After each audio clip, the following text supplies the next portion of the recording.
Gary Shalom everyone and welcome to the Christ Laboratory, a place of minds and lives transformation to live a better life according to Christ our Lord.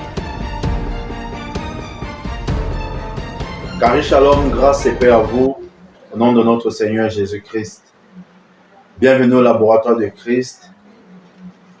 Et ce matin, je suis en train de vous entretenir sur le thème « Comment être délivré des malédictions ancestrales ou des esprits générationnels ».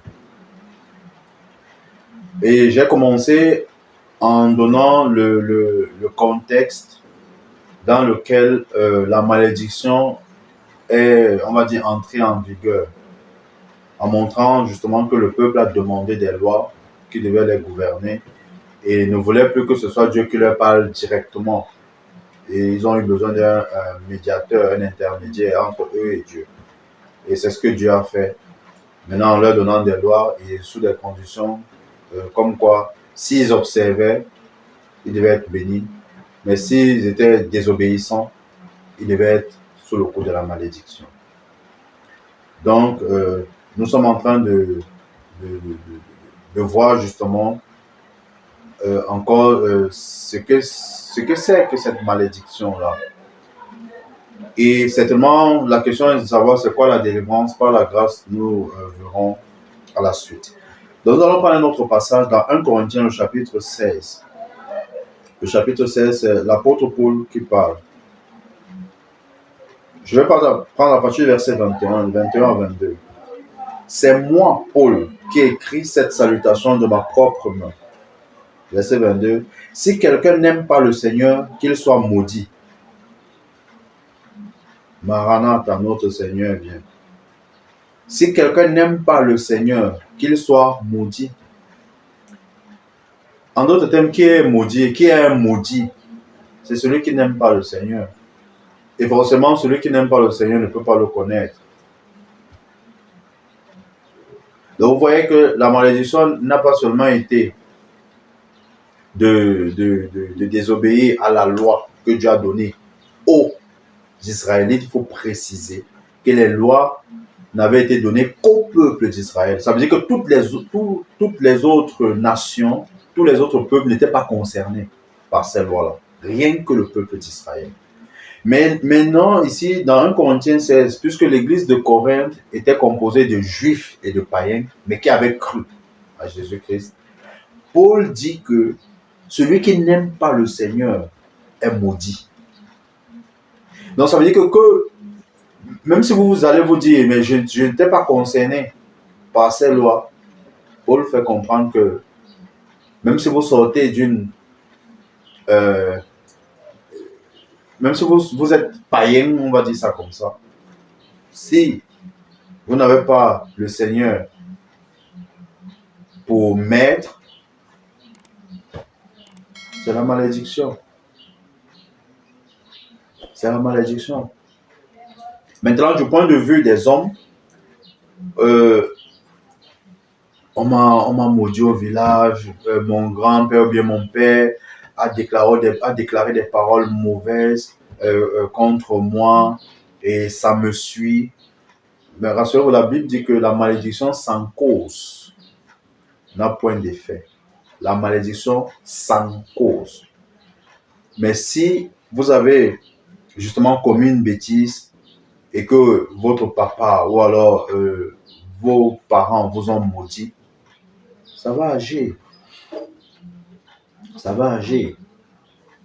Mais par la grâce de Dieu, nous allons voir la solution. Nous allons voir la solution. Nous sommes encore en train de poser les causes. Voilà les causes de la malédiction. Nous allons voir un passage, Luc. Nous allons prendre de Luc, le chapitre 11. Luc, le chapitre 11, avec notre Maître, le Seigneur Jésus, avant sa crucifixion. Luc, chapitre 11. Luc, chapitre 11, à partir du verset 24. Je vais lire. Lorsqu'un esprit mauvais est sorti de quelqu'un, il erre çà et là dans les lieux déserts, à la recherche d'un lieu de repos. Et il n'en trouve pas. Alors il se dit, il vaut mieux regagner la demeure que j'ai quittée. Il y retourne, verset 25, il y retourne donc et la trouve balayée et mise en ordre. Verset 26, alors il va chercher 7 autres esprits, encore plus méchants que lui, et les ramène avec lui. Ils envahissent la demeure et s'y installent. Finalement, la condition de cet homme est pire qu'avant. Pourquoi nous lisons ce passage?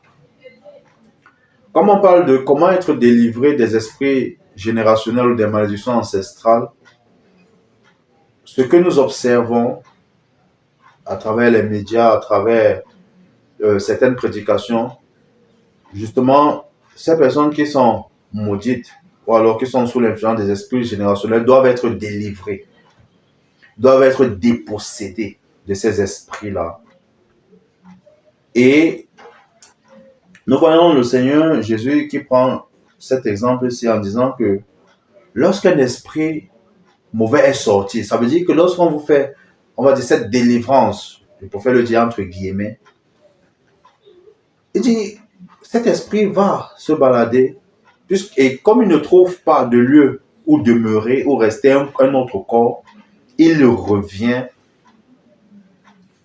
dans le corps dans lequel il était, et quand il le trouve vide, il va chercher 7 autres esprits plus méchants encore, et ils viennent faire leur demeure dans le corps de ce dernier. Et sa condition est pire. Alors la question que j'ai envie de me poser, c'est, mais c'est quoi alors la délivrance? Est-ce que enlever un esprit, disons-le comme ça, délivrer quelqu'un d'un esprit, est-ce que ça le libère véritablement?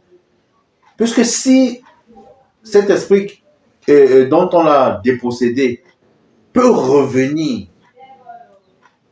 et le posséder à nouveau, mais même plus seul, mais avec d'autres encore, mais où était le besoin de le déposséder si sa condition est pire qu'avant? En d'autres termes, vaudrait mieux, il lui fallu le laisser comme tel qu'il était. C'est quoi la véritable délivrance? Être dépossédé d'un esprit, simplement.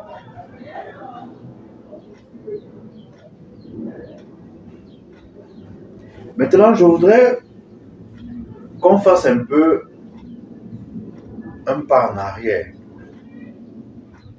Regardez ce que Dieu l'Éternel avait dit dans le psaume 107.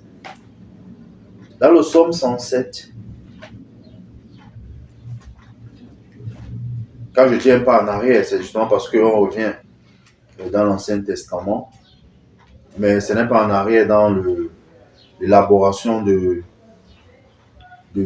thème que nous sommes en train d'aborder. Le psaume 107, le verset 20, il est écrit: il envoya sa parole, il les guérit et les fit échapper à la tombe. D'autres versions, autant pour moi, disent que il envoya sa parole et sa parole les guérit, sa parole les délivra. Sa parole les délivra, les guérit. La parole de Dieu, et cette parole dont il est question ici, c'est Jésus. Parce que nous n'oublions pas que les psaumes, justement, ont été inspirés par Dieu. Et qui prophétisait également, qui parlait d'un âge, d'une époque qui allait venir. Il envoya sa parole, il les guérit et il les fit échapper à la tombe. Il les délivra. La parole de Dieu.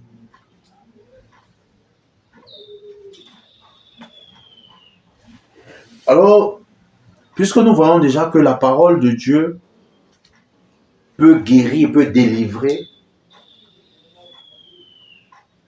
Nous allons entrer de, comment on dit, de plein pied pour voir justement ce que c'est que la véritable délivrance. Ouvrons nos Bibles dans le livre de Colossiens. Colossiens, le chapitre 1.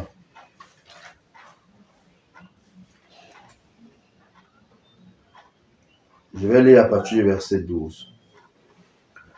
Vous exprimerez votre reconnaissance au Père qui vous a rendu capable d'avoir part à l'héritage qu'il réserve dans son royaume de lumière à ceux qui lui appartiennent.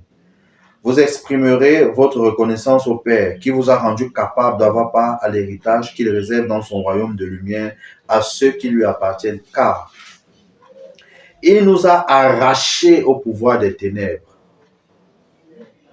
et nous a fait passer dans le royaume de son Fils bien-aimé. Il nous a arrachés au pouvoir des ténèbres et nous a fait passer dans le royaume de son Fils bien-aimé. Verset 14. Étant unis à lui, nous sommes délivrés. Étant unis à lui, nous sommes délivrés car nous avons reçu le pardon des péchés. Ici, déjà, nous voyons l'accomplissement des paroles que les prophètes avaient données dans l'Ancien Testament, en l'occurrence Jérémie 31 que nous avons lu à partir du verset 27, également Ézéchiel, le chapitre 18, de 1 à 4. Nous voyons l'accomplissement. Parce que ces prophètes avaient dit que les jours vont venir où l'on ne dira plus en Israël ce proverbe-là, que c'est les pères ont mangé des fruits et des raisins verts, et ce sont les dents des fils qui sont abîmées. Nous sommes en train de voir ici que Jésus, qui est la parole de Dieu, et dont nous venons de lire le psaume 107, verset 20,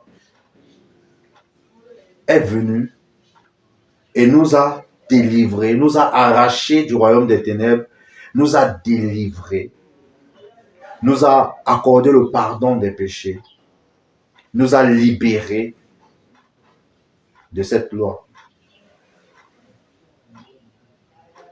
de la malédiction de la loi. Nous allons prendre un autre passage, Galates chapitre 3. Galates chapitre 3.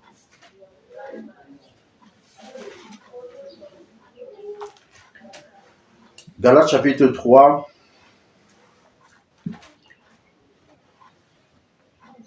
Je vais prendre à partir du verset 12.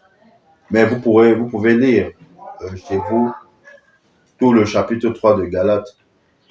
Le verset 12. Or, le régime de la loi ne fait pas dépendre de la foi la justice de l'homme devant Dieu.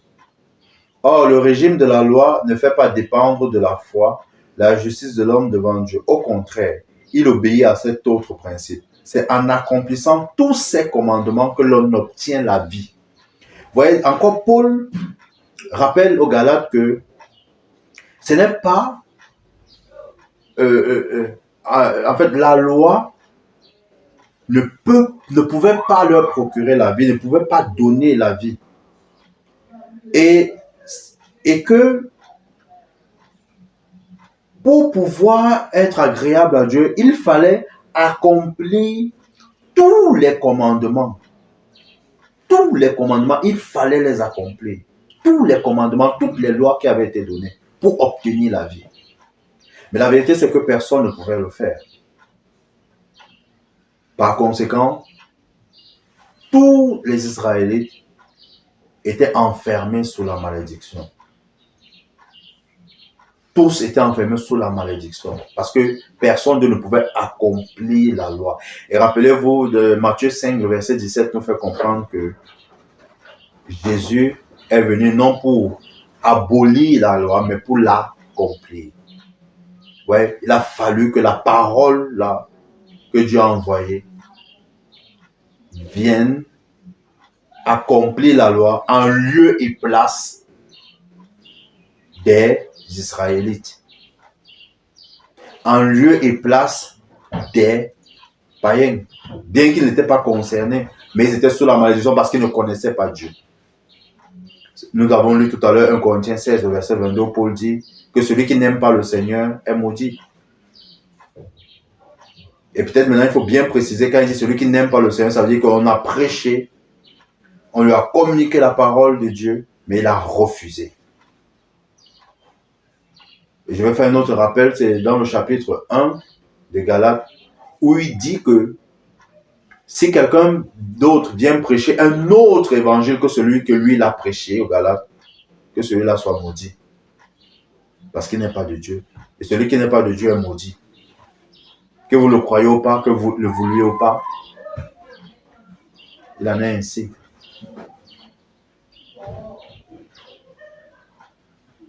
Alors, je répète, il dit, « Or, le régime de la loi ne fait pas dépendre de la foi, de la justice de l'homme devant Dieu. Au contraire, il obéit à cet autre principe, c'est en accomplissant tous ces commandements que l'on obtient la vie. » Verset 13. « Le Christ nous a libérés de la malédiction que la loi faisait peser sur nous, en prenant la malédiction sur lui. » Alléluia.